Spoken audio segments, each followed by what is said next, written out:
Supreme court ने आर्थिक आधार पर दिए गए 10% आरक्षण को 3:2 बहुमत के साथ संवैधानिक घोषित किया।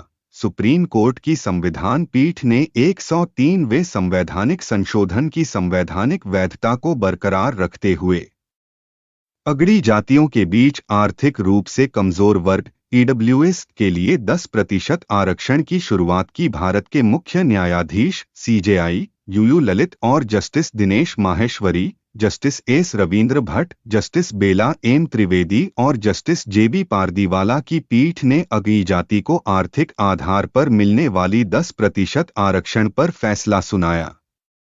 सुप्रीम कोर्ट की पीठ ने 4 अलग अलग फैसले जारी किए। न्यायमूर्ति दिनेश माहेश्वरी ने फैसला सुनाया कि ईडब्ल्यूएस कोटा संविधान के मूल ढांचे का उल्लंघन नहीं करता है क्योंकि यह आर्थिक मानदंडों पर आधारित है। जबकि सुप्रीम कोर्ट के सीजेआई और न्यायमूर्ति भट्ट इससे सहमत नहीं थे। विशेष रूप से उन्होंने फैसला सुनाया कि आरक्षण के लिए 50% की सीमा इंदिरा साहनी के फैसले में सर्वोच्च न्यायालय द्वारा स्थापित का उल्लंघन केवल संविधान के अनुच्छेद 16(4) और 16(5) के तहत सामाजिक रूप से पिछड़े वर्गों के लिए आरक्षण पर लागू होता है। न्यायमूर्ति बेला एम त्रिवेदी ने न्यायमूर्ति माहेश्वरी से सहमति जताई। उसने फैसला सुनाया कि राज्य को अनुसूचित जाति बटा अनुसूचित जनजाति SC बटा ST के अलावा अन्य समूहों के लिए विशेष प्रावधान करने की अनुमति देने वाले संशोधन को विधायिका द्वारा सकारात्मक कार्रवाई माना जाना चाहिए।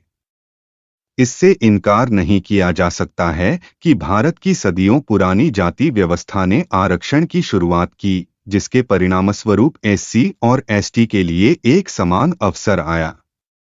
75 साल के अंत में हमें सामान्य रूप से आरक्षण पर पुनर्विचार करना चाहिए। ईडब्ल्यूएस को बरकरार रखने के अपने फैसले में न्यायमूर्ति जेबी पारदीवाला ने कहा, जो उन्नत हैं उन्हें पिछड़े वर्गों से हटा दिया जाना चाहिए ताकि जरूरतमंद लोगों की सहायता की जा सके।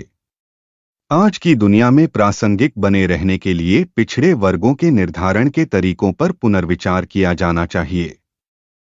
आरक्षण को अनिश्चित काल तक नहीं बढ़ाया जाना चाहिए ताकि यह एक निहित स्वार्थ बन जाए। अपनी असहमतिपूर्ण राय में न्यायमूर्ति रविंद्र भट्ट ने कहा कि संशोधन हमें यह विश्वास दिलाता है कि सामाजिक और पिछड़े वर्ग के लाभ प्राप्त करने वालों को किसी तरह बेहतर स्थिति में रखा गया है।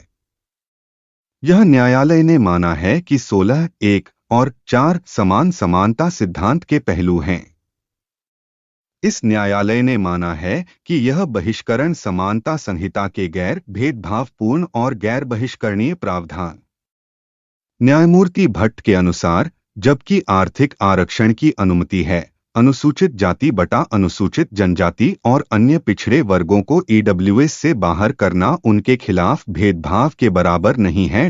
उन्होंने आगे कहा कि इंदिरा साहनी के 50% नियम का उल्लंघन आगे के उल्लंघनों के लिए एक शानदार तरीका बन जाता है, जिसके परिणामस्वरूप विभाजन होगा और फिर आरक्षण का नियम समानता का अधिकार बन जाएगा और हमें वापस चंपकम दोराराजम में ले जाएगा, क्योंकि समानता एक होना था अस्थायी पहलू। सीजेआई यूयू ललित ने न्यायमूर्ति भट्ट के आकलन से सहमति जताई। आपको बता दें कि 27 सितंबर को सुप्रीम कोर्ट ने 103वें संवैधानिक संशोधन की संवैधानिकता को चुनौती देने वाली याचिकाओं के एक बैच की सुनवाई पूरी की, जो अगड़ी जातियों के बीच आर्थिक रूप से कमजोर वर्ग ईडब्ल्यूएस को 10% आरक्षण प्रदान करता है।